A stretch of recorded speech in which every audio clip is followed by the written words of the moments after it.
Hello বন্ধুরা, সবাইকে স্বাগতম ডিম রেসিপি বাই রিটা চ্যানেলে। আজকে আমি বানিয়ে দেখাবো কচু শাক।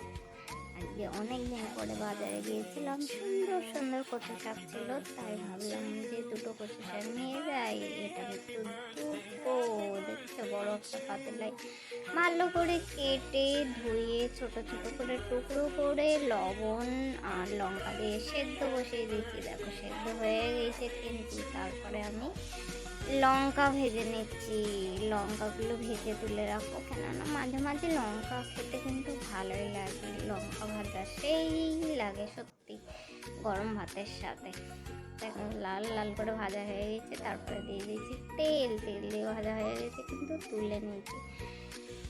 তেল দিয়ে ভাজলাম যাতে লঙ্কাটা ভালো করে মচমচে থাকে, তার জন্য। এইবার দিয়ে দেবো মাছ। আর নিয়ে নিয়েছিলাম ইলিশ মাছ, তাই ইলিশ মাছের মাথা দিয়ে কিন্তু কচু শাক খেতে দারুণ লাগে। তাই মাথা নিয়ে নিয়েছি, আর নিয়ে নিয়েছি এক পিস মাছ। মাছটা নিয়েছি গরম গরম ভাতের সাথে শুকনো লঙ্কা দিয়ে কিন্তু ভাজা, সেই স্বাদ বাঙালিদের ইলিশ মাছ ভাজা আর সাথে লঙ্কা ভাজা কিন্তু দারুণ লাগে। তারপরে দেখো সব তুলে নিয়েছি, মাছ ভাজা হয়ে গেছে। মাছ ভাজা হয়ে যাওয়ার পরে এখানে কিন্তু দিয়ে দিলাম একটু পাঁচফোড়ন, তেজপাতা আর লঙ্কা। কচু শাকে কিন্তু পাঁচফোড়ন দিয়ে বানালে কিন্তু দারুণ একটা খুশবু আসে, খুবই ভালো লাগে। তোমরা যদি পাঁচফোড়ন নাও খেতে চাও তাহলে জিরে দিতে পারো। তারপরে দেখো এখানে ভালো করে দিয়ে দিচ্ছি, আর এক টুকরো দিয়ে দিচ্ছি দারচিনি।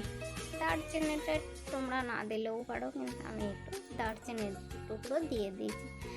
তারপরে বেশ ভাজা ভাজা একটু হয়ে গেছে, দেখো সুন্দর কিন্তু লাল লাল করে ভাজা ভাজা হয়ে গেছে। তারপরে দিয়ে দিলাম একটু আদা কুচিটা দিয়ে একটু নাড়ি চাড়িয়ে নিলাম। দেখো নাড়ি চাড়িয়ে নেওয়ার পরে এইবার দিয়ে দেবো একটু হলুদ আর লাল লঙ্কাটাতে কিছু দিয়ে দিয়েছি, আর হলুদ আর একটু সামান্য জিরের গুঁড়ো আর সব কিছু দিয়ে কিন্তু ভালো করে নাড়িয়ে চাড়িয়ে নেওয়ার পরে তারপরে দিয়ে দেবো কচু শাক। যে কচু শাকটা কিন্তু সেদ্ধ করে রেখে দিয়েছিলাম জল ঝরাতে, লবণ দিয়ে সেদ্ধ করে জল ঝরাতে দিলে কিন্তু গালটা একদম চুলকায় না, তাই কিন্তু জল ঝরাতে রেখে দিয়েছি। এরা এখানে মাছ ভেজে, তারপর মশলাটাও ভেজে, তারপরে দেখো ভালো করে একটু সামান্য, বেশি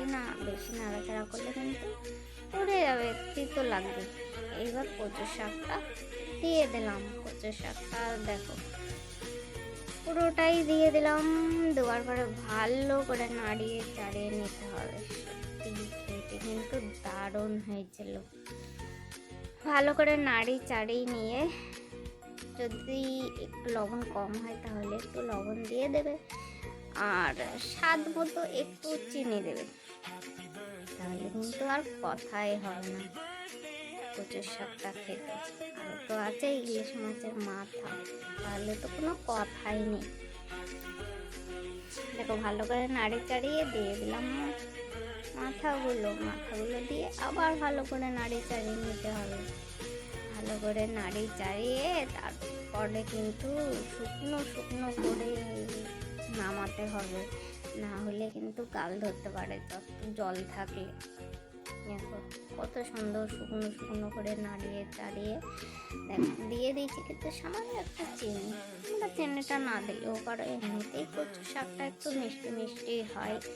আর দিয়ে দিয়েছি সামান্য একটু গরম মশলাটা দিলেও পারো, না দিলেও পারো, তবে দিলে কিন্তু একটু স্বাদ আলাদা রকম হয়। তারপরে যদি কচুর শাকটা ইলিশ মাছ আর ছোলা দিয়ে করতে পারো তাহলেও কিন্তু খুবই ভালো লাগে। তো আজকের আমার রেসিপিটা কিন্তু এই পর্যন্তই। সত্যি তোমাদের যদি ভালো লাগে লাইক, কমেন্ট, সাবস্ক্রাইবার করে পাশে থেকো, আর নতুন ভিডিও দেখতে আমাকে সাহায্য করো। সবাই ভালো থেকো, সবাই সুস্থ থেকো, আর অবশ্যই কিন্তু ভুলো না কেমন হলো আমার কচুর শাক, ইলিশ মাছের মাথা দিয়ে কচুর শাকের ঘ্যাট।